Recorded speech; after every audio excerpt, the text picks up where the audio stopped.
Empecemos entonces con la exposición de hoy en el nombre del Padre, del Hijo, del Del Espíritu Padre, del Santo. Hijo y del Amén. Espíritu Santo. Amén. Y pidamos por todos los que sufren, en cuerpo, en alma, en espíritu, para que reciban ese consuelo que solo Dios les puede conceder. Dios te salve María, llena eres de gracia, el De Señor es gracia, el Señor es contigo. contigo. Bendita eres Bendita entre tú todas eres las entre todas mujeres las y bendito es mujeres. el fruto Bendito de es tu el vientre, fruto de tu Jesús. vientre, Jesús. Santa María, Santa Madre María, de Madre de Dios, Dios, ruega por ruega por nosotros nosotros pecadores, pecadores, ahora y en la ahora hora y de en la nuestra hora de muerte. nuestra Ahora y en la muerte. hora de Amén. nuestra muerte. Amén. Gloria al Padre, gloria al Hijo y gloria al Espíritu Santo, Como ahora era en en el un Principio principio es principio, ahora y y siempre, siempre, por los siempre y siglos por de los los los siglos de siglos. los siglos. Amén. siglos. Amén. Amén. Ave María Purísima, sin Sin Sin pecado, pecado pecado concebido. en nombre del concebida. Padre, del Hijo, del En el Espíritu nombre del Santo. Padre, del Hijo Amén. y del Espíritu Santo. Amén. Amén. Bien, quisiera retomar lo último que mencionamos la ocasión anterior porque es extremadamente importante. Y es el hecho, como dice, como afirma Emmanuel Mounier, que todas las explicaciones que nosotros queramos elaborar, desarrollar, ofrecer en torno al sufrimiento, no le quitan nada de su escándalo. ¿Y por qué esto es tan importante? Porque a veces nosotros quisiéramos como hacer del sufrimiento algo no doloroso, algo que tiene una explicación que no, como que lo amortigüe o como que lo vuelva digerible. Pero la realidad es que no es así. Es decir, podrá tener un sentido. Ya hablamos de esa tristeza transfigurada, ¿no? En la que insiste Manuel Muñé, pero al final, el sufrimiento humano y particularmente en ciertos casos es siempre un escándalo. Como menciona abiertamente Manuel Muñé, un secreto espantoso de la providencia. O sea, no tenemos por qué maquillar el sufrimiento como si fuese algo que no implica, digamos, quebranto e incluso, hay que decirlo, escándalo. Por ejemplo, pensemos en quizá los niños que mueren de hambre o que sufren maltratos inimaginables de todo tipo. Y no solo me estoy refiriendo a los tiempos de guerra, o de revoluciones o de caos social. O sea, incluso en una vida doméstica, ¿no? ¿Cuántos niños no son quebrantados desde muy pronto?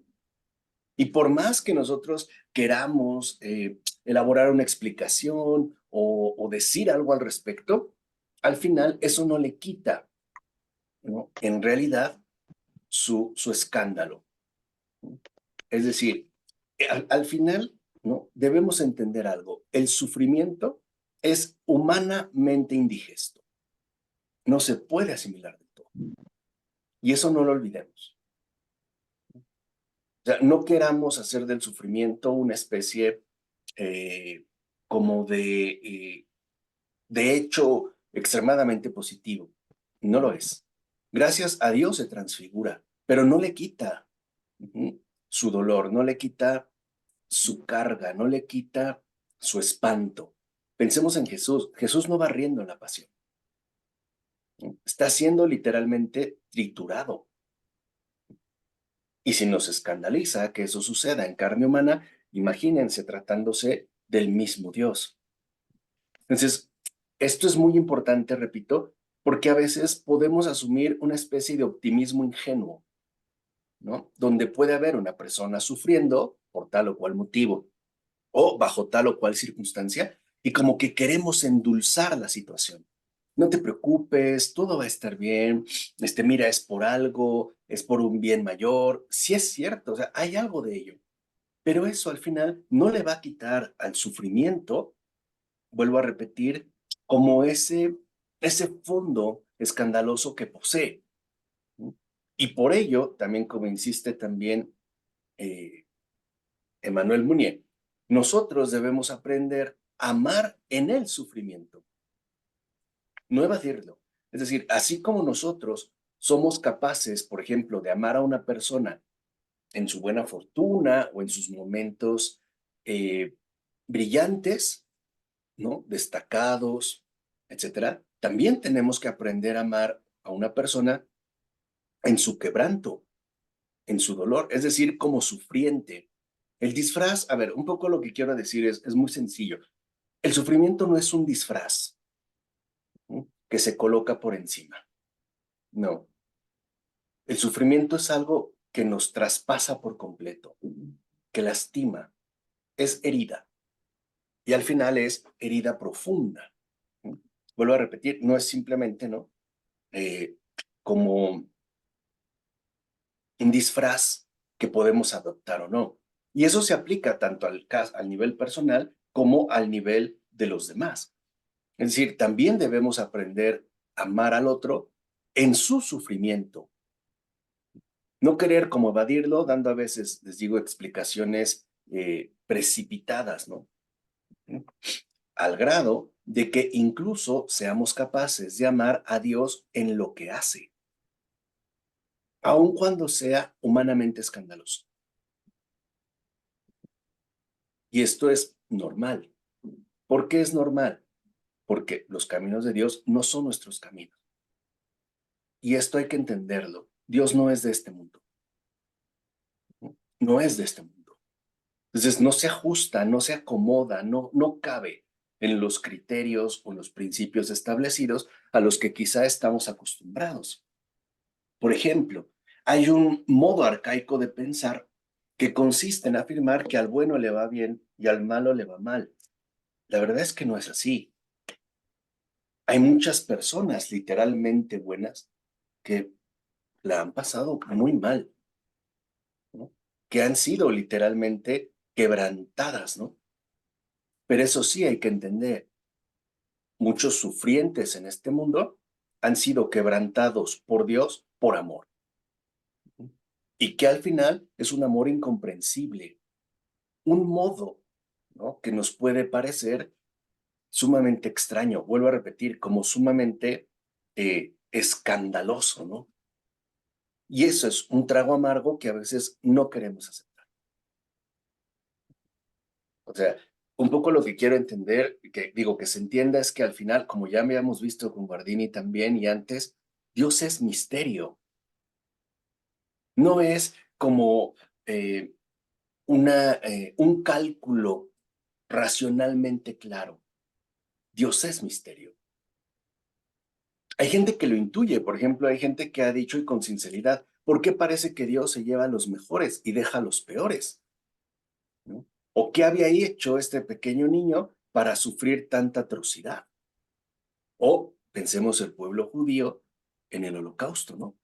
En los campos de concentración, o las persecuciones que se han llevado a cabo a lo largo de nuestra historia, los abusos, es decir, todo ello, ¿no? Creo que nos debe de invitar como a una especie de reverencia especial por los que sufren.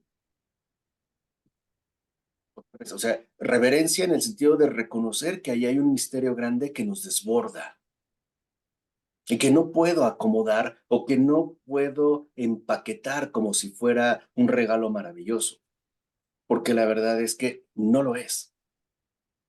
No lo es. ¿Qué pasó, Hilda? Marco, y entrar, o sea, entrar como en conciencia de todo eso, o sea, o sea, de todas esas cosas que, bueno, yo por lo menos, pues no era tan consciente, o sea, de tanto abuso y tanto dolor y tantas cosas, eso también puede provocar esa tristeza, o sea, que dices, pues es que no me explico por qué siento esta tristeza tan fuerte, este. O sea, siento como que es así, como que vas cayendo en la cuenta de, o sea, que dices, ya, o sea, yo no me puedo quejar de nada, o sea, ¿de qué me puedo quejar cuando hay tanta cosa tan tremenda? O sea, Claro. Y eso, más que tristeza, es un pesar. ajá, Es decir, el corazón como que se debilita, el corazón se resiente por todo aquello que observamos, por todo aquello que no negamos, que no volvemos invisible, sino que, digamos, ¿no? Vemos en su atrocidad, tal cual, o sea, en su atrocidad, ¿no? Porque de hecho este es el mundo, o sea, el mundo es así, el mundo es atroz.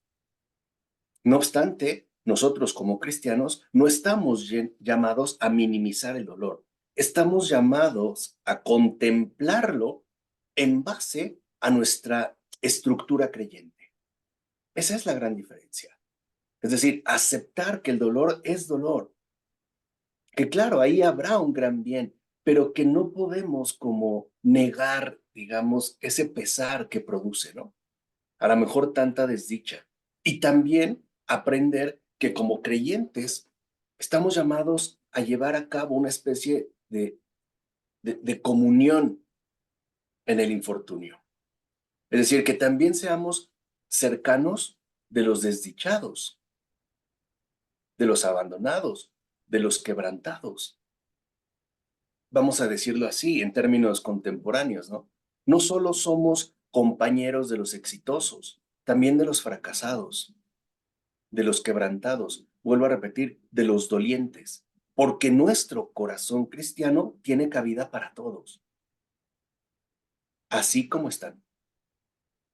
¿Entiendes? O sea, este es como uno de los desafíos grandes que tenemos en estos tiempos, porque como le explicamos al inicio, desafortunadamente en nuestra cultura contemporánea, el dolor no es bien visto, es más, no es bien recibido, ¿no? Se ha querido neutralizar, se ha querido evadir.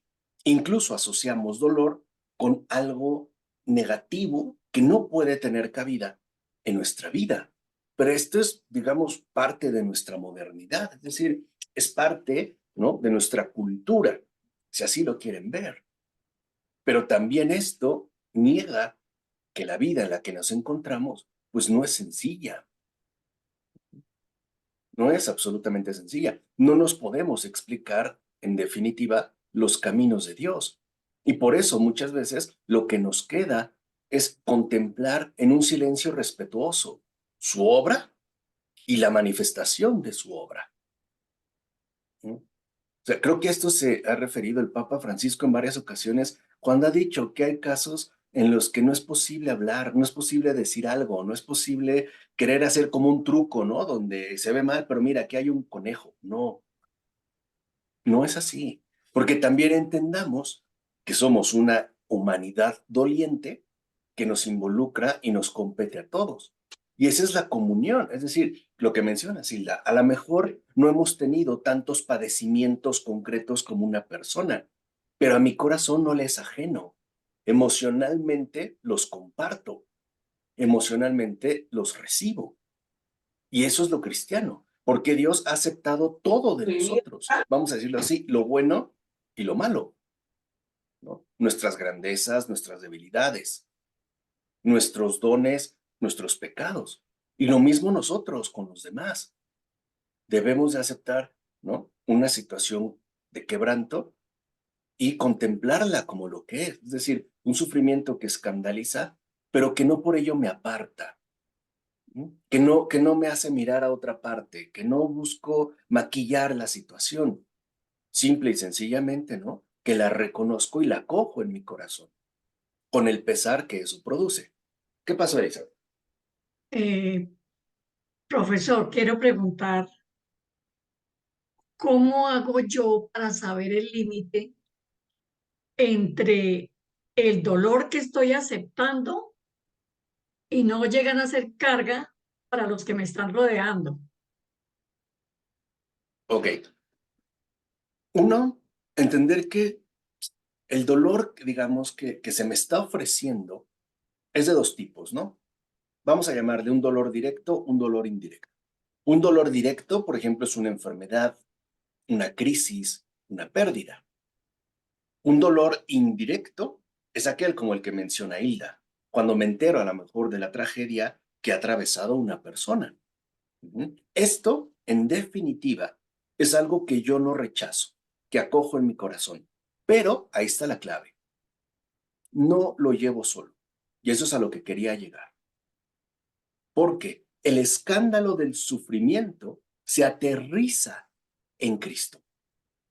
En pocas palabras, en el crucificado. Porque en definitiva, es lo que yo ya les había dicho en una ocasión, todo el dolor, y escuchen bien lo que les digo, todo el dolor, todo el sufrimiento que nosotros podemos llegar a experimentar es de Cristo. Él ha cargado con todo el sufrimiento del mundo y Él nos comparte un poquito de lo suyo, no de lo mío. Es decir, en el sufrimiento yo no soy el protagonista, es Cristo. Y cuando yo acepto y reconozco que mi dolor, mi sufrimiento, mi pena, mi pesar es suyo, la carga se aligera. No quiere decir que se neutraliza, no, simplemente se aligera. El problema está cuando nosotros nos presentamos ante los demás, por ejemplo, en mi familia, con un perfil bien elaborado de victimismo. Eso se vuelve pesado. Por ejemplo, cuando empiezo a insistir en cuánto he sufrido, en lo mucho, ¿no?, que he llorado, en todo lo que provocan en mí, entonces me vuelvo ciertamente una carga. Y es a veces hacia donde nosotros como que nos podemos dirigir. Por eso Mounier habla que es importante, retomando de hecho a Charles Péguy, no descartar jamás esa actitud edificante, activa, que nos lleva a aumentar poco a poco la luz interior en base a todo lo que acontece. Dime, Elizabeth. El audio.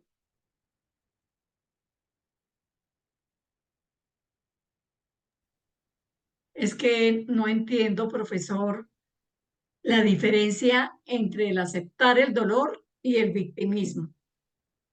Aceptar el dolor es no rechazar lo que experimento, directa o indirectamente, pero no me lo apropio.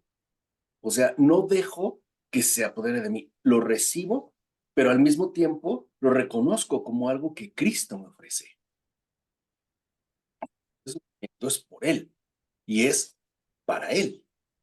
El victimismo es asumir que somos desdichados a solas y que por ende necesitamos como recibir toda la atención requerida y nos coloca en el centro.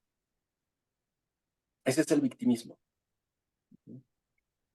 En cambio, en la actitud edificante, por ejemplo, de la que habla Emmanuel Mounier, lo que se desarrolla es una solidez interior. Es decir, interiormente, vamos a decirlo así, no soy ajeno a lo humano, porque el Señor tampoco lo fue. El Señor fue compasivo.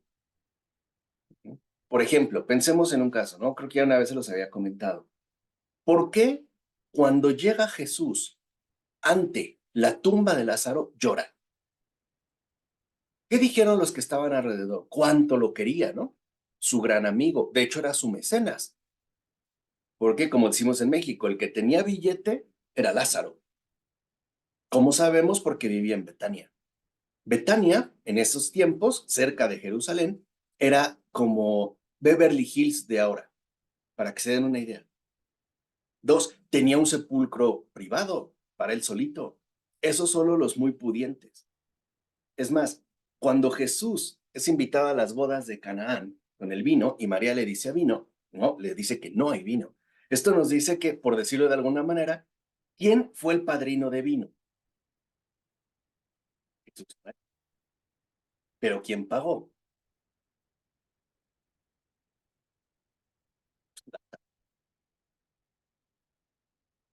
En un sentido muy, muy concreto. Entonces, cuando llega y llora, lo dice cuánto lo amaba. En parte sí, pero también Jesús llora porque sabe perfectamente bien que hasta el último día no nos va a privar del dolor profundo que experimentamos ante la muerte. Y eso le duele, porque sabe que para muchas personas una pérdida puede ser algo tan doloroso que quebrante su corazón e incluso lo lleve a renegar de Dios. Pero no por eso Dios va a renegar de él. Eso es lo hermoso del Señor. O sea, el Señor no ha sido ajeno a nada de lo nuestro, de lo humano. Y lo que el Señor también nos enseña es que nosotros no debemos ser ajenos, ¿no?, a aquello que los demás atraviesan. En particular, ¿no?, ese lado, digamos, sombrío de la desdicha, del sufrimiento, del abandono, de la soledad. Por supuesto que eso no resulta cómodo. Y eso nos puede llevar también a tambalear. Pero no nos asustemos, es normal. Por ejemplo, dice Manuel Mounier, lo dice muy bien, yo entiendo esta solidez interior, entiendo, ¿no?, la cuestión del sufrimiento, pero aún así, con todo, hay momentos particulares que son bastante incómodos. En particular, momentos de soledad, momentos de agobio, momentos, digamos, de profundo pesar, ¿no? Es más, hasta de angustia. Y por eso dice Manuel Munier, hay momentos en que hasta los más santos han dudado de todo, de su amor, e incluso han dudado de Dios. ¿Por qué? Porque eso es lo que se conoce como la noche del espíritu. ¿Qué es en realidad la noche del espíritu? Ingresar a un ámbito que nos resulta por completo desconocido. Es decir, la noche del espíritu se da cuando Dios nos invita a seguir amándole de un modo que nosotros no habíamos tenido en cuenta. Esa es la noche del espíritu, no es depresión. Por ejemplo, seamos sinceros, humanamente hablando, es muy fácil amar a Dios cuando la cosa va bien, ¿o no? Por ejemplo, cuando salí de un problema, cuando, no sé, me curé de una enfermedad, cuando se resolvió una situación muy complicada, como que digo, gracias, Dios mío, te amo, eres muy bueno, bla, bla, bla. Pero ¿qué tal cuando todo se viene abajo? A ver, lo voy a decir de esta manera, ¿no? Hoy que me siento más poético. Ojalá, ojalá fuera poeta. Pero a ver, es muy fácil adorar a Dios cuando el templo está construido, pero no es nada fácil adorarlo entre puras ruinas. Ahí sí no. Y eso lo vemos desde el antiguo pueblo de Israel. Cuando tenían el templo, una maravilla, ¿no? Cuando se les privó del templo, incluso se destruyó, el amor se acabó. Esa es la noche del Espíritu. Es decir, la noche del Espíritu es cuando Dios nos invita a amarle de maneras no acostumbradas. Porque Dios siempre nos va a hacer salir de lo habitual, de lo ya dado, de lo ya establecido, de lo conocido. ¿Por qué? Porque ese es el amor. Ese es justamente el amor. Piensen en Job, que lo escuchamos el domingo pasado, ¿no? No hay un momento donde Job dice, mis ojos ya no volverán a ver la dicha. Está quebrantado, no está jugando. Ahora, al final, a pesar de todas las explicaciones, los argumentos, las propuestas que sus amigos dan, al final, Dios a quién le da la razón. Job, y Job reniega. Y el Señor le da la razón, porque en definitiva no es ciertamente un juego. Entonces lo que dice Emmanuel Munier es bastante importante. Dice, ninguna luz venida de lo alto se entrega sin esta noche, sin, digamos, nuestras noches oscuras, porque ahí lo que se pone realmente en movimiento es nuestra capacidad de amar. Es lo que ya una vez habíamos comentado. Cuando una persona tiene recursos materiales, le es muy fácil dar, pero cuando carece de ellos, ya no es tan sencillo. Lo mismo pasa entre nosotros. O sea, el problema es que a veces nos acostumbramos a amar a Dios solo de una manera, casi siempre en la manera positiva, en la salud, en la dicha, en el bienestar, en la riqueza, en el éxito. Pero ¿a poco es igualmente fácil adorar a Dios, por ejemplo, en el fracaso, la enfermedad o en la carencia? No lo es. No obstante, también el Señor quiere que crezcamos siempre en ese amor que no teme nada, que no se, que no se muda según las circunstancias. Eso ya lo había dicho Santa Teresa de Jesús. El amor no se muda. A eso se refería.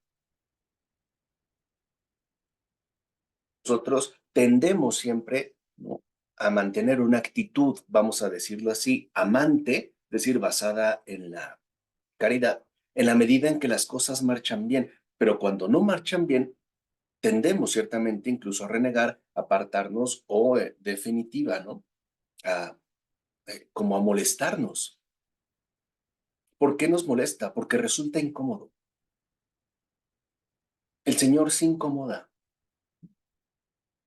Incomoda porque siempre nos va llevando a más, ¿no? A más, a más. Y sobre todo, nos introduce en situaciones muy concretas donde tenemos literalmente que aprender algo totalmente nuevo.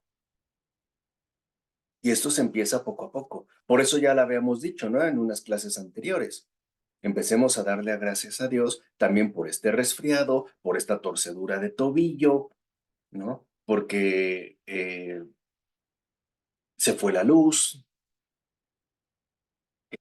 bien, por mi dolor de estómago, mi diarrea. Es decir, uno empieza a abrirse, porque no olviden que nuestra meta definitiva es ser uno con Dios. Y si no nos abrimos a ese infinito, no podemos encajar. Acuérdense, Dios no solo vino a perdonar nuestros pecados, vino para que seamos Dios, como Él y en Él. Y además por Él. Por eso decimos por Cristo, con Él y en Él. Ese es el Evangelio, digamos, esa es como la grandeza, ¿no? Por eso dice Manuel Munier que hasta que la vida no nos ha puesto en situaciones que se salen de nuestro control, no podremos realmente crecer como es conveniente. En particular, cuando a veces, ¿no? La misma providencia te conduce por caminos que te son incluso como hostiles. Evidencias mis limitaciones, por eso incomoda. Claro. ¿Qué pasó, Paola? ¿Sí se escucha, profe? Sí. Y por ejemplo, ¿qué tan malo puede ser, por ejemplo, las personas que buscan el sufrimiento? O sea, bueno, que lo igual se lo ofrecen a Dios. Un ejemplo así, por ejemplo, cuando estamos en las fiestas de la Virgen de Guadalupe y mucha gente va de rodillas y eso, y ofrecen ese sufrimiento, pero, o sea, la penitencia y todo eso, es bueno tener el sufrimiento, pero es bueno buscarlo, o sea, a propósito. Yo digo que no, porque ya tenemos suficiente. O sea, no es bueno buscar el sufrimiento. Lo que es bueno es recibir, digamos, con buena cara el sufrimiento que se nos hace llegar. Esto sí, o sea, es una cuestión de actitud. Pero buscarlo por cuenta propia incluso me parece peligroso, porque también puede por ahí introducirse una sutil soberbia espiritual, ¿no? Una especie de competencia en lo negativo donde voy adquiriendo fortaleza. Entonces, creo que es mucho más seguro y basado en la humildad, ¿no? Primero, pues aceptar lo que el Señor me ofrece, aunque sea incómodo, pero no buscar el protagonismo de hacerlo por cuenta propia. Hermana, ¿querías decir algo? ¿Qué pasó? Yo estaba pensando que, por ejemplo, las personas que a veces prometen una manda, que ir de rodillas o que no lo hacen con el afán de quedar bien, sino es un gran amor que le tienen a Dios y ellas piensan que el ofrecer eso que les cuesta hacer es por el bien de la salud de, a lo mejor de una persona que están rezando por ella o por un mismo familiar o por ellas mismas, pero pues es un acto de fe de nuestro pueblo que así las han enseñado a demostrar su amor a Dios. Pienso Exactamente. que no tanto no buscan sufrimiento, sino que para ellos es el demostrarle a Dios que lo aman por medio de eso, que a lo mejor no han sido bien evangelizadas, pero de alguna manera es Sí, la fe de las peregrinaciones a la villa, a Medjugorje, no sé a donde sea, pero es la fe del pueblo. claro, Yo y hay una pienso buena intención. Evidentemente el Señor lo sabe, pero no significa que porque haya una buena intención sea ciertamente como el camino adecuado, ¿no? Porque al final nunca es más grande lo que yo le ofrezco a Dios que lo que yo le acepto. Eso es diferente. Ujú. Por eso a veces buscamos sustitutos. San Carlos de Foucault decía algo muy bello, ¿no? Decía, Dios nos conoce a cada uno perfectamente bien. Tan bien, ujú, que por eso preferiríamos cualquier cosa menos la cruz que Él me ofrece. Y es verdad. Por ejemplo, hay personas que dirán, no, yo preferiría esto, esto y esto a pasar, ¿no? Lo que estoy pasando. o preferiría otra cosa, es decir, evadimos, queremos librarnos, ¿no? Queremos escaparnos. Y el Señor no nos deja, porque el acto más generoso que podemos hacer con respecto a Dios es aceptar lo que Él me ofrece y en el modo en el que me lo da. Yo puedo buscar muchos sufrimientos. Por eso acuérdense, desde el Antiguo Testamento, ¿qué le dijo varias veces al pueblo de Israel? Sacrificios no quiero. Sus holocaustos no me agradan. ¿Qué es lo que quiero? Que sean compasivos, que sean justos, misericordia, no sacrificios. Y misericordia, no se nos olvide, es literalmente, ¿no? Amar la miseria, propia y ajena. Eso es lo que el Señor nos está pidiendo desde el principio. No asumir como un papel más protagónico, donde convierte el sufrimiento en un ritual que al final se convierte como una especie de cheque a mi favor, ¿no? Que Dios tiene que aceptar y además que tiene que corresponder, ¿no? De una u otra manera. Por eso les dije, ¿no? En cualquier parroquia que vamos, siempre que entramos, el Señor está arriba, nos levanta. Nunca nos humilla, como en las pirámides de Egipto. Cuando uno tiene que entrar hasta donde está la tumba principal, uno entra prácticamente, ¿no? Doblegado, arrastrándose. Con el Señor la cosa no funciona así. Entonces debemos, ¿no? Reconocer que no se trata de sufrir por sufrir. Ese no es el objetivo. Es decir, el sufrimiento no se busca por sí mismo. Se trata de reconocer el sufrimiento como lo que es, como algo inesperado, ¿no? Que en definitiva me toma por sorpresa y ante el cual no sé cómo reaccionar, no sé cómo comportarme, no sé incluso muchas veces cómo mantenerme en pie. Perdón, Elizabeth, ¿querías decir algo?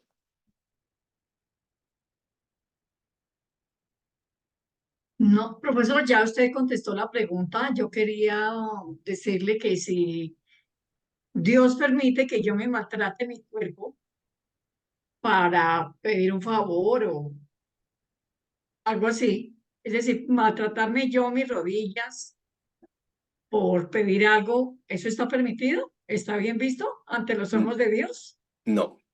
¿Por qué? Porque ese es digamos que el método pagano, es decir, yo hago para obligarte a que tú me des. Es una forma de comprometerte. Eso en realidad es pagano, no es cristiano. Porque no olvidemos que en el ámbito verdaderamente cristiano, lo que predomina no es la obligación, es la gratuidad. Entonces, es muy fácil, por ejemplo, que yo le diga al Señor, me voy a dar 20 latigazos, pero a cambio te pido esto, es decir, te estoy obligando, yo ya pagué, ¿no? Por decirlo así, pagué por adelantado. Ahora tú estás a mi servicio. Eso es pagano. Por eso no está bien visto a los ojos de Dios, porque es la base de la idolatría. La idolatría es eso. Yo te mato un gallo, yo hago esto, yo hago el otro, pero a cambio estás comprometido a responderme. Es decir, estás a mi servicio. En el cristiano o en el cristianismo, uno aprendió que la cosa así no funciona, que es justo al revés, que uno no ofrece, se ofrece al Señor, ¿no? En términos de disponibilidad, pero que no hay una especie de contrato, ¿no? Donde yo pongo las reglas y comprometo o bien obligo a Dios a que, ¿no? Se ponga a mis órdenes. Y puede haber formas muy sutiles. Señor, te voy a hacer una novena, pero a cambio quiero esto. Es decir, estoy firmando un cheque, ¿no? Y tú me tienes que responder. Entonces, la pregunta más básica que nos tenemos que hacer es, a ver, entonces, ¿quién manda, él o yo? ¿Quién decide, él o yo? Es decir, ¿quién es el Señor? Él o yo. Eso es lo pagano. Eso, en definitiva, no es cristiano. Si yo hago, por ejemplo, una planificación, decirle al Señor, a ver, me voy a ir descalzo de aquí a tal lugar, pero a cambio quiero esto, estoy haciendo un negocio. Estoy, digamos que, haciendo una especie de trato, ¿no? Yo doy esto y a cambio quiero esto. Con Dios no dominan las relaciones comerciales, sino la correspondencia mutua en la entrega. Esa es la diferencia, Elizabeth. Esa es ciertamente la diferencia. Por eso, como dice Munier, fíjense, hay que transformar en alegría todo lo que la fortuna nos niega. Y de entrada uno dice, ay, sí, claro, ¿no? Va a ser. Denme un minutito, espérenme, déjenme dar un mensaje, espérenme. Ajá, llegó nuestro recreo. Ahora sí, viste, ahora sí sonrió la hermana Rocío. Estaba muy serio, hermana, la está viendo Bueno, muy y serio. sí, y Ramón, ¿por qué está calladito? No, porque es que ustedes están ahí dando cosas, dando full energía, entonces aprendiendo. Y yo un día quiero apostar con Omar estatuas, porque Omar es capaz de quedarse así quieto durante 30 minutos. Me sorprende. Tienes buen control de tus emociones, Omar. Te quedas tranquilo, ¿Y dónde ¿no? está Omar, que yo no lo veo? Que tiene que hablar para que aparezca su carita. Ah, ok. Omar está... O es que se queda dormido y no. ¿Ve? Ya se fue, ya se ofendió. A ver, ¿qué pasó? Órale, ¿Qué? de Bogotá te quieren saludar, de Bogotá te quieren saludar. ¿Que dónde estabas que no te veíamos? ¿Cómo que no? Aquí estoy. Yo no te veía. ¿Y ahora me ve? Sí, ya te veo. Ah, pues aquí he No, estado. ok. Ya llegó el profesor. Sí, ya. Ya, perdón. Entonces, decía, y estas preguntas no son muy buenas, porque si lo ven, pues hay como mucha mala hierba, ¿no? Dentro a veces de nuestra propia experiencia creyente. Entonces, no se trata de movilizarse por cuenta propia para convertir a Dios en un servidor mío, ¿no? Yo te di tanto. Pensemos, por ejemplo, no sé, la antigua cultura hawaiana, el volcán Krakatoa. ¿Por qué arrojaban a una, perdón, por qué arrojaban a la Virgen más hermosa? Porque era una forma de obligar a la deidad a que respondiera. Te estoy dando lo mejor. Y tú tienes que responderme, es decir, estás obligado, estás atado a mí. Con el Señor esas ataduras se rompen, porque con el Señor lo que prevalece siempre es la gratitud. A ver, si yo le dije al Señor que me iba a dar 100 latigazos y a cambio quería esto y lo recibo y le digo gracias, no le estoy agradeciendo nada, porque en el fondo sé que lo conseguí por mi esfuerzo, por mi iniciativa, es más, por mi emprendimiento. No hay gratitud. La gratitud aparece cuando nosotros reconocemos que algo nos ha sido dado, lo que sea, aún sin merecerlo. Eso es gratitud. Es decir, yo ya no tengo nada ahí que ver. No fue por mis 100 rosarios, mis 200 misas, mis 14 genuflexiones, mis 20, ¿no? Bastonazos o qué sé yo. No fue así. Esto es lo que va a marcar la diferencia. Entonces, como dice Munier, hay que transformar en alegría todo lo que la fortuna nos niega. Y uno lo piensa de entrada, porque así es nuestro mundo actual, en términos individuales, ¿no? Ay, tengo que dar buena cara, tengo que echarle ganas, tengo que pensar positivo. No es cierto. Dice, ¿cómo? Fíjense, ¿cómo? Dice Munier, ¿cómo se transforma en alegría lo que la fortuna nos niega? Haciéndolo juntos. Y ahí está la comunión. Es decir, ¿cómo se transforma en alegría algo que en definitiva no funciona? Bueno, con la intervención que a cada uno de nosotros nos corresponde. Y esto se puede entender de manera muy, digamos, muy básica. Por ejemplo, hay pobres para que sean consolados por los ricos. Hay enfermos para que sean consolados por los sanos. Hay débiles para que sean asistidos por los fuertes y así sucesivamente. ¿Se entiende lo que quiero decir? Pero es una intervención comunitaria. Es decir, Dios pone de su parte, pero también nosotros debemos aportar, como con nuestra respectiva presencia. Entonces, no tenemos ya que apartar de nosotros esa visión aislada de que todo depende de lo que yo hago. Por ejemplo, ¿no? Cambiar de mentalidad, echarle más ganas, porque así no funciona. Somos seres relacionales. Entonces, ¿cómo se transforma, en pocas palabras, ¿no? ¿Cómo se transfigura de manera muy concreta una tristeza en alegría? Pues con la presencia, la asistencia, el acompañamiento de la gente que me rodea. Se da en solitario.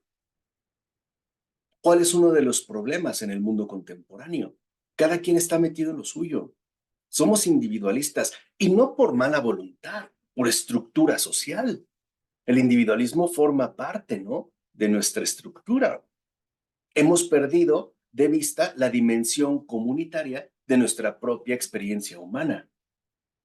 Y por eso la felicidad no se transforma en alegría. Qué lindo es que cuando estás decaído, alguien se acerca y te diga, no te preocupes, yo estoy contigo. No te dice échale ganas, te dice estoy contigo, cuenta conmigo. O tengo un problema y recibo la ayuda, ¿no? Hay esta disponibilidad. Cuando esto no ocurre, pues entonces nuestra desdicha lo único que hace es incrementarse y volverse cada vez más hiriente, mucho más dolorosa. ¿Qué pasó, Hilda? Marco, y por ejemplo, en ese caso, o sea, digo, bueno, yo en mi caso, sí, sí, o sea, sí es una realidad, paso mucho tiempo sola. Pero entonces yo pensé, o sea, yo dije, bueno, tengo que aprender a vivir así, o sea, sin estar mal. Entonces, es malo, o sea, por ejemplo, buscar momentos, no sé, de repente, pues no sé, ir al cine sola, o irme al parque sola, o, o ¿está mal eso? O es mejor, no sé, o sea, quedarte así como quieta y esperar a los momentos de convivencia. Okay. Si las propias circunstancias pareciera que es lo único que te permiten, a lo mejor porque mi esposo, mi esposa trabaja mucho, porque mis hijos están pues, metidos en lo suyo y no queda de otra y yo me movilizo, bueno, ok, lo puedo hacer, pero tener cuidado de que esos momentos no sean como estrategias, si quieres, inconscientes, para meter desesperanza en mi corazón. Es decir, no me voy al parque solo para que cuando me siente en una banca diga, estoy sola, nadie está conmigo. ¿Se entiende lo que te quiero decir? Ahí es donde necesitamos el discernimiento, es decir, porque muchas veces nosotros mismos elaboramos estrategias negativas que solamente nos perjudican. Si yo puedo estar en paz y tranquila, adorando a Dios en un parque, sin compañía humana, pero viendo el movimiento de los árboles, a lo mejor el correr de los niños, los gritos, cómo juegan pelota, cómo pasa una pareja, y todo esto me admira y me hace alabar a Dios, adelante. Pero si al final lo único que hace es entristecerme negativamente e incluso deprimirme, entonces no, porque es una trampa. Eso es donde nosotros debemos de tener como mucho cuidado. Por ejemplo, hay personas que dicen, bueno, me voy al cine sola. Es raro, porque por lo regular ir al cine solos no funciona o no es, digamos, lo que se acostumbra. Y esa misma situación nos expone a pensamientos hirientes.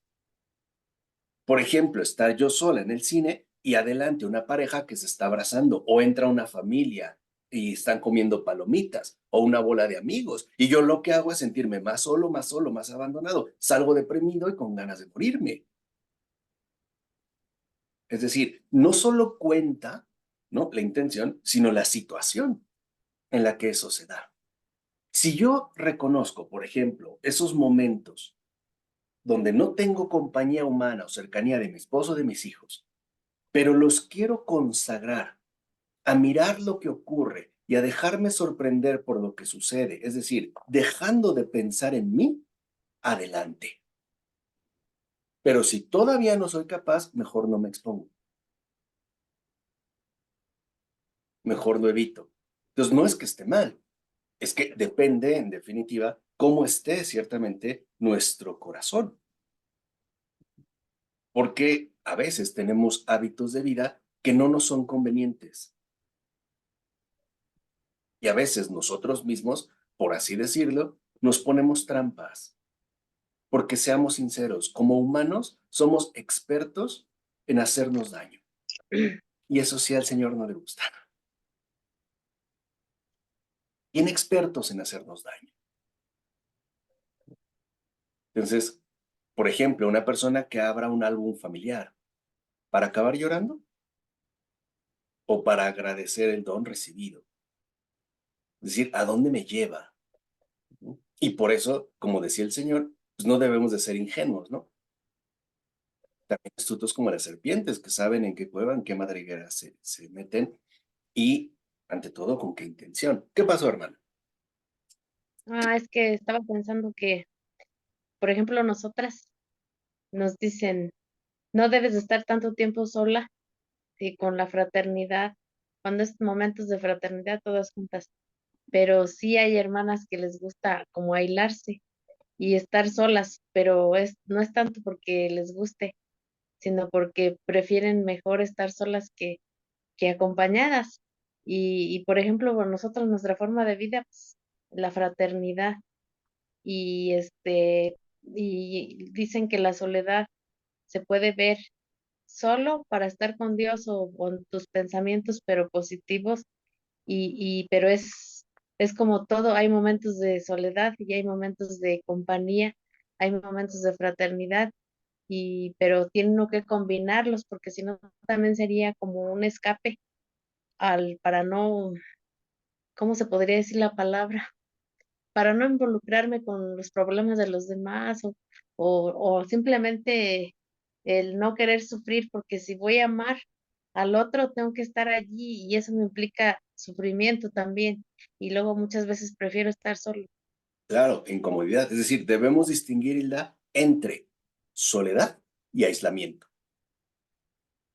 Son cosas diferentes. La soledad tiene una base. Soledad es presencia con Dios, nada más. Esa es la soledad. Evidentemente es incómoda porque no lo veo, no lo toco, no lo escucho. Bueno, yo no dudo que quizá ustedes sí, especialmente la hermana Rocío, se ha de aventar unos diálogos con Jesús cada noche largos, ¿no?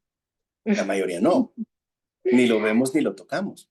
Y por eso tenemos nuestra tendencia espontánea, acuérdense lo que decía ayer Ratzinger, ¿no? Nuestra tendencia inmediata es sentir que estamos solos, pero no, es simplemente reconocer que estoy con el que me ha creado, aunque no lo veo, aunque no lo siento, aunque no lo toco. Es lo que dice San Pablo, creemos lo que no vemos, ¿no? Eso es ciertamente como la base de la fe. Entonces, creo que también no está de más que revisemos muchas de las costumbres que hemos adoptado a lo largo de la vida. Porque la soledad cristiana es la soledad de que en definitiva estamos unidos a Cristo y eso nos aparta del mundo. Nadie más lo comparte.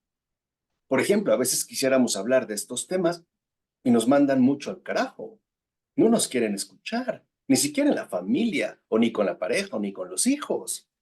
Y uno se siente mal, lo mismo que Cristo, ¿no?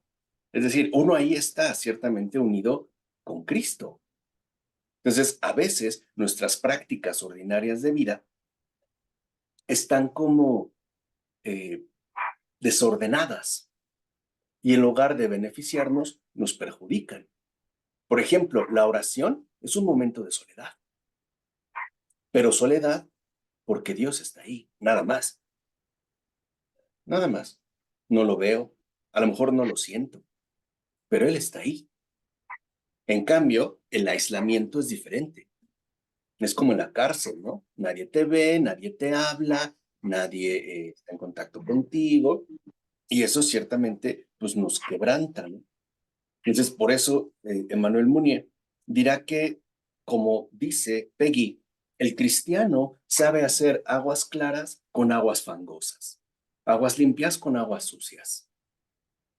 Transfiguran, dice Mounier, En tiempos de miseria no debemos suprimir nuestras desgracias, porque la tarea que tenemos que hacer es más bien, ¿no?, atravesar esa transfiguración desconcertante que tarde o temprano nos va a hacer ingresar en una alegría inquebrantable e infantil.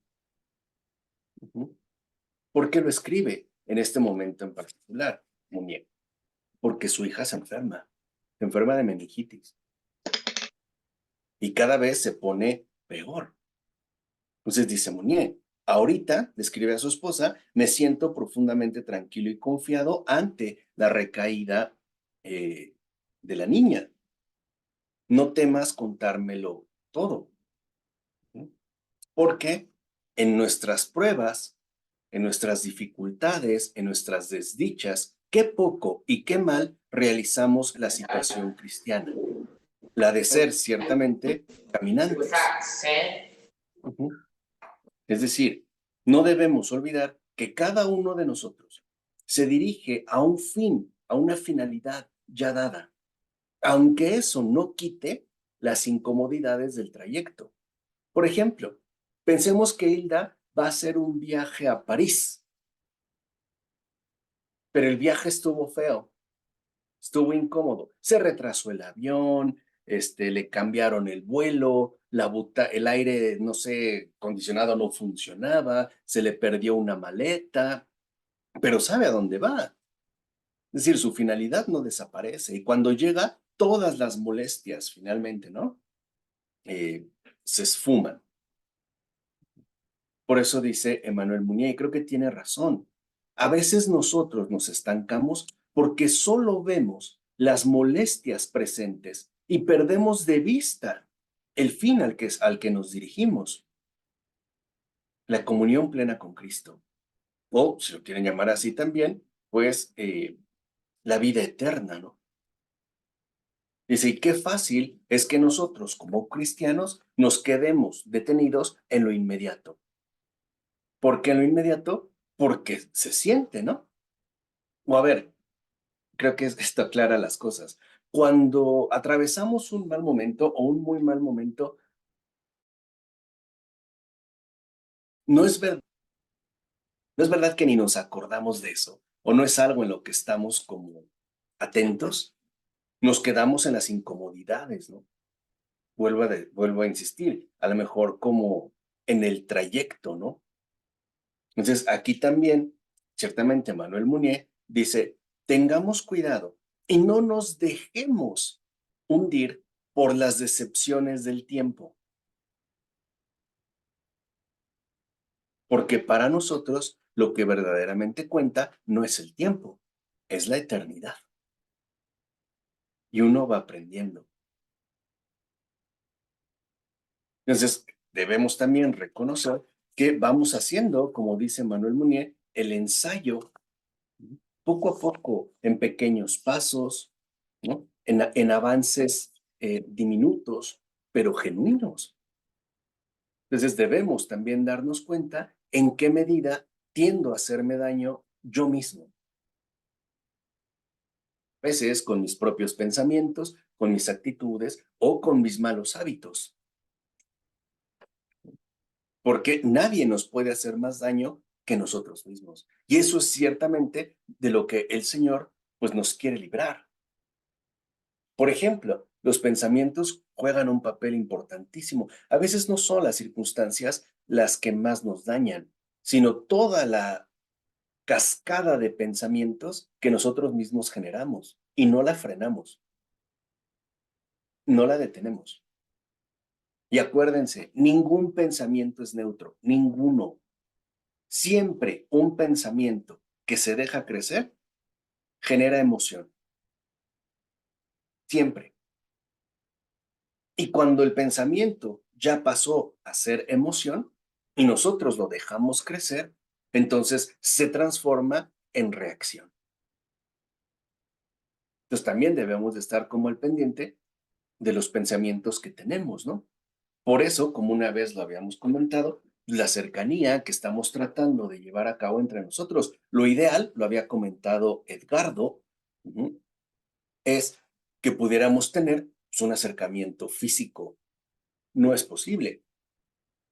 Bueno, pero sí podemos tener muchos más acercamientos de forma ordinaria, ¿no? O sea, lo que quiero decir, como ya les dije, ya me los agarré y no los voy a soltar. Exacto, ¿no? La idea de Elizabeth, ¿no? De ahí, ¿no?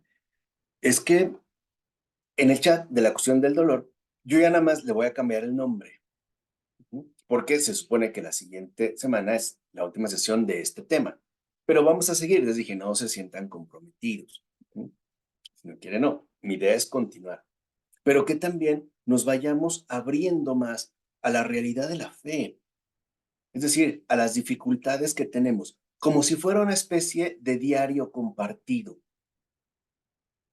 No para tener un morbo de saber confidencias ajenas. Tampoco sería un lugar para exhibir atrocidades. Simplemente para escuchar y reconocer el dramatismo vivo de la fe, porque esa es una fe viva. Una fe viva. Y que al menos una vez, si quieren a la semana, en este mismo chat, pongamos cómo nos hemos sentido. Al menos. Debería de ser al menos una vez al día. Hoy me he sentido así, sin más explicaciones. Acá. O estoy confundido, o no sé qué hacer. Porque eso es llevar a cabo lo que dice muy bien. Transformar en alegría lo que este mundo nos niega. Y eso se hace juntos. Nunca se hace en solitario. ¿Estarían de acuerdo? Entonces, que sea, digamos, ¿no? Diario o cuando se necesite. Y quitemos de los formalismos, nada de que estoy triste, me encomienda a sus oraciones, no es necesario, nada más, hoy estoy triste, ya, punto. Hoy se me ha hecho muy difícil ponerme en pie, hoy me siento desorientado, hoy no sé a dónde voy. Y saber que hay un grupo de personas que me escucha, que me acoge, que no me juzga y que tampoco me quiere inyectar un falso optimismo, minimizando mi situación. Sin grandes respuestas, Maestro, sin fórmulas elaboradas. ¿Qué pero pasó, hermano?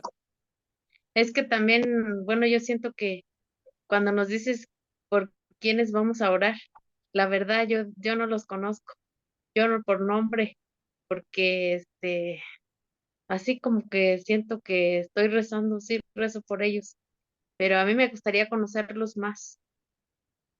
A lo mejor como tú dices, muchas veces necesitamos escucharnos y a lo mejor cosas que no se pueden platicar con otras personas porque no nos van a entender. En cambio, nosotros que vamos un poquito más avanzados ya en el ámbito aquí espiritual, yo digo que sí estaría bien que, por ejemplo, tú dices, me tocó rezar por Elizabeth. Y yo digo, ¿quién es Elizabeth? Yo me gustaría informarme quién es, qué piensa, o no sé, no es que se quiera confesar con uno, ¿verdad? Pero simplemente el yo saber quién es, cómo piensa, o no sé, conocer algo de ella, entonces eso me va a motivar más a orar más por ella. Sí, claro. Igual, si alguien simple y sencillamente quiere descargar su corazón, adelante, ¿eh? No estamos buscando, vuelvo a repetir, respuestas ya dadas. No estamos buscando formalismos, no es el club del optimismo. Es una pequeña comunidad en camino que ha asumido el escándalo de la fe. Punto. Y tampoco crean que eso va a ser para guardar capturas de pantalla y después recurrir a los chantajes y hacer un negocio oscuro, ¿no? Para intimidades. No, simplemente que también sirva como un descanso para el alma.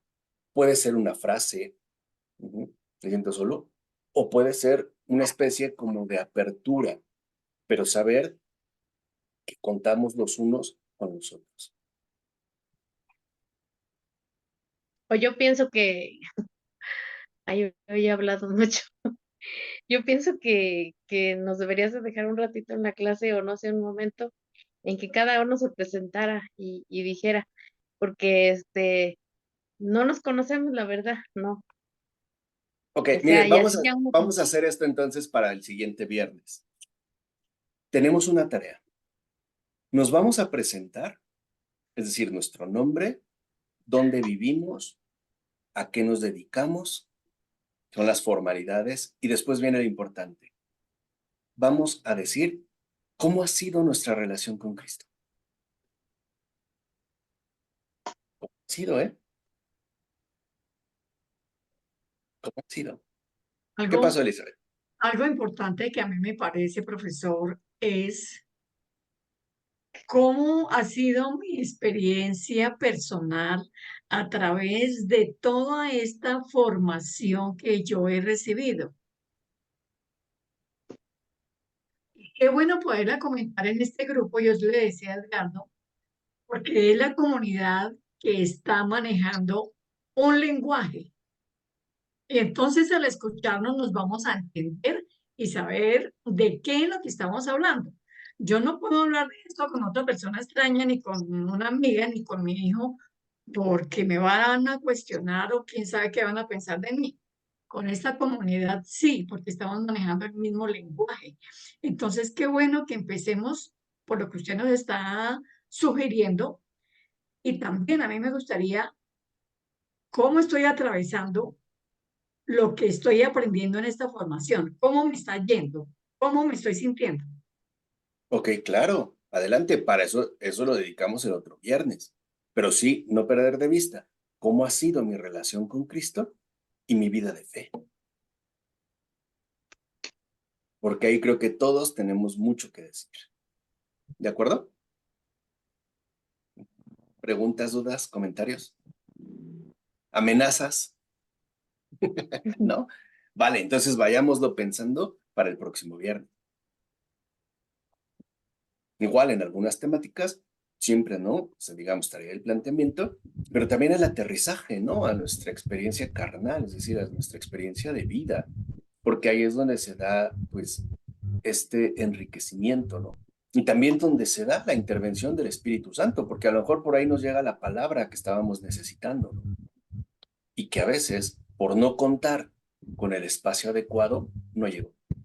Pero aquí, pues, se le da la apertura, ¿no? A que también el Señor se manifieste y que veamos que no es fácil, ¿no?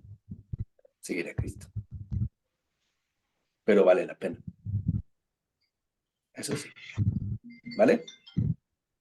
Bueno, pues entonces, ahora, así como estamos en la secuencia, nos vamos a cambiar de bebés. Elizabeth, te toca Edgardo. Edgardo, te toca Olivia. No, Olivia, Olivia no, quiero otra. Olivia, te toca Omar.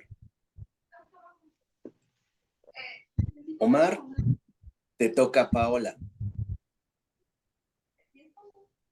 Paola, te toca Clara. Clara, te toca Elizabeth. Hermana, te toca Hilda. Y a mí me tocas tú, hermano. ¿Qué pasó, Hilda?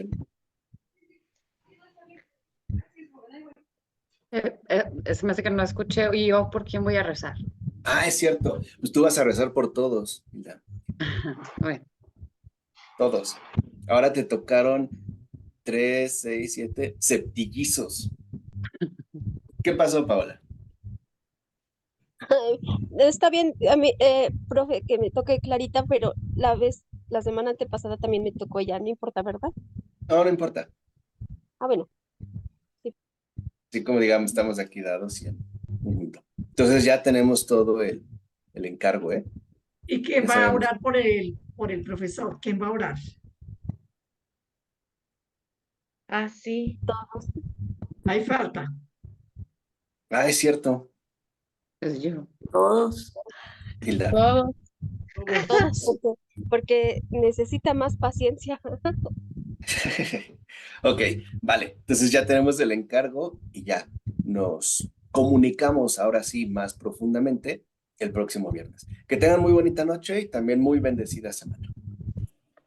Gracias, profesor. Gracias, profesor. Gracias por Profesor, la muchas clase. gracias. Buenas noches. Dios lo bendiga. Igualmente les mando un abrazo. Gracias a Buenas todos. noches. Gracias, profesor. Buenas noches. Buenas Buenas noches. noches. Bye. Buenas noches. Buenas noches, Olivia. Gracias.